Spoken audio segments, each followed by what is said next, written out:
महत्वाचा मुद्दा आलाय FIRच्या संदर्भात. आणि म्हणून आणि आपण जितेंद्रजी तो मुद्दा मांडला म्हणून मी सांगतो, ललिता कुमारी मध्ये जो तुम्ही वारंवार मुद्दा मांडता तो मुद्दा काय आहे? FIR कशा करता? To set law in motion. FIRचा अर्थ काय आहे की कुठली तरी अशी नोंद पाहिजे की जो नोंदीने to set law in motion झाला पाहिजे. आणि म्हणून जेव्हा ऍक्सिडेंट होतो तेव्हा ऍक्सिडेंट मध्ये to set the law in motion ADR register होतो.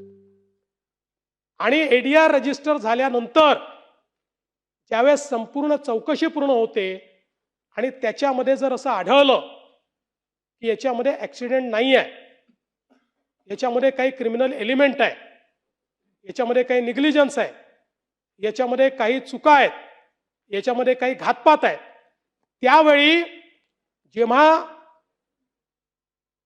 चार्जशीट जाते त्यावेळी हा FIR मध्ये कन्वर्ट होऊन ती चार्जशीट जाते. ADR आणि FIR मध्ये अंतर काही नाही.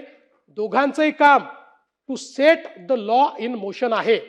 आणि म्हणून आपण बघा, उद्या FIR मध्ये एखाद्याचं नाव आलं की यांनी मर्डर केलाय असं नाव आलं तरी ते महत्वाचं नसतं.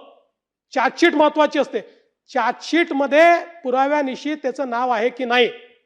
आपण अनेकदा पाहतो, कधी कधी राजकीय कारणाने अनेक ठिकाणी आपल्याला पाहायला मिळतं लोकांची नावं टाकली जातात पण त्यांची चार्जशीट होते का? नाही होत, कारण पुरावा नसतो. त्यामुळे क्रिमिनल जस्टिस सिस्टीम आपण समजून घेतली पाहिजे. क्रिमिनल जस्टिस सिस्टीम मध्ये या ठिकाणी to set the law in motion हे महत्वाचं असतं. To set the law in motion हे अपघाताच्या केसमध्ये ADRनीच आपण करतो. त्यानंतर ज्यावेळेस आता हे सगळे अहवाल येतील, यात निग्लिजन्स दिसेल किंवा जे दिसेल, ऑटोमॅटिक तो FIR होईल आणि त्यातनं त्याची चार्जशीट जाईल.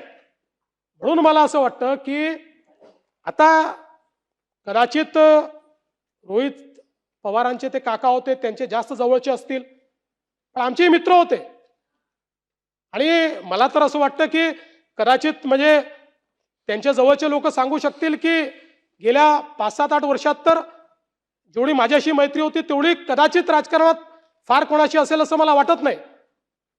त्यामुळे आम्ही कुठेतरी त्यांच्यावर FIR होऊ नये किंवा तो ब्लॉक व्हावा हे का करणार आहे? आपल्याला क्रिमिनल जस्टिस सिस्टीम मध्ये या पद्धतीनंच काम करावं लागतं. होतो ना, अगदी मी उदाहरण सांगतो की बावनकुळे साहेबांना बुक्की मारली, FIR होऊन जाईल, कारण ते हर्ट आहे. हा ऍक्सिडेंट असल्यामुळे पहिले ADR होतो, ADRच FIR मध्ये कन्वर्ट होतो, त्याची ती प्रोसेस चाललेली आहे. आणि मला असं वाटतं की ठीक आहे, आपल्या भावना तीव्र असल्यामुळे आपण राहुलजींना भेटलात, राहुलजींनी आपल्याला सांगितलं की तुम्ही कर्नाटकमध्ये जाऊन त्या ठिकाणी FIR दाखल करा. कर्नाटकमध्ये 0 FIR दाखल झाला. नाही ठीक आहे, त्यांनी नसेल सांगितलं, तुम्हाला मनात वाटलं असेल, पण मी तुम्हाला सांगतो,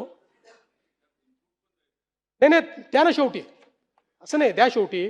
पण मी तुम्हाला सांगतो, आपण जर बघितलं तर याच्यामध्ये हा जो काही 0 FIR आहे हा घेण्याचा अधिकारच कर्नाटकला नाही. It is illegal.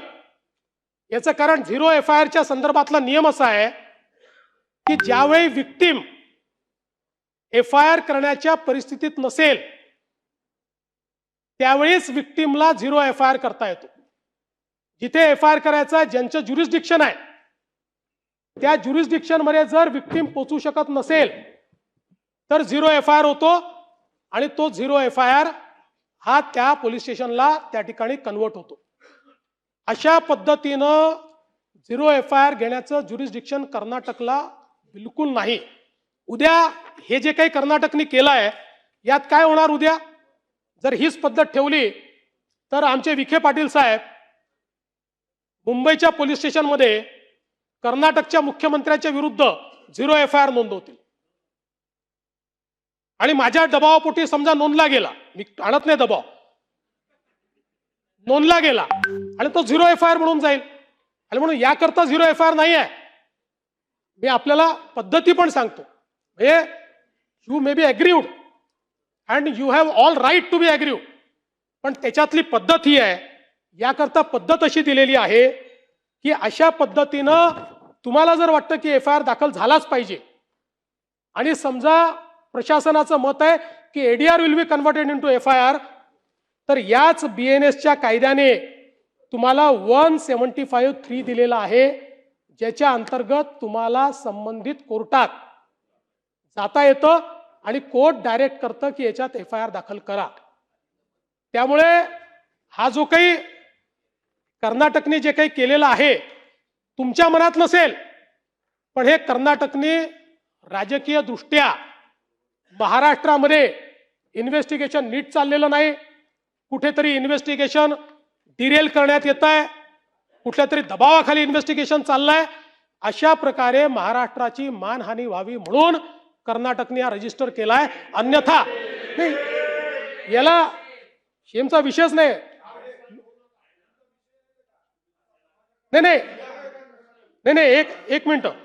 आणि म्हणून तुमची भावना नसली तरी खरं म्हणजे कर्नाटक मधल्या पोलीस स्टेशननी तुम्हाला हे सांगायला पाहिजे होतं की या ठिकाणी 0 FIR ची केस नाही आहे, कारण you have accessibility to the police station where it is registered, you have accessibility.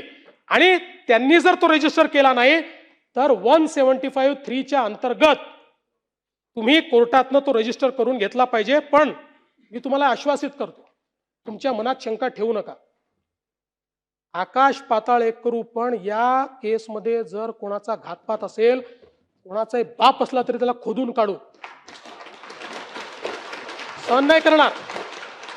कदाचित तुमच्या तीव्रतेपेक्षा माझी तीव्रता कमी असू शकते, पण इतकी बोथट नाही आहे की अजितदादांच्या केसमध्ये कोणी कॉन्स्पिरसी करेल आणि आम्ही त्याला सोडून देऊ, त्याचा मुर्दाही खणून काढू, एवढं तुम्हाला मी आश्वस्त करतो. आणि पुन्हा सांगतो, तुम्ही जे प्रयत्न करतात माझं समर्थन आहे, मी त्याच्या विरोधात नाही आहे. फक्त ते प्रयत्न करत असताना माझी तुम्हाला विनंती आहे, तुम्ही तरुण आहात, इतरांची तीव्रता कमी आहे असं तुम्ही समजू नका. कदाचित तुमच्यामध्ये लिडरशिप आहे, तुम्ही समोर जाऊन करतात. काही असे असतील की ज्यांना मनातलं वाटतंय पण ती लिडरशिप त्यांना दाखवता येत नाही किंवा त्यांच्यामध्ये ती कार्यपद्धती नाही आहे.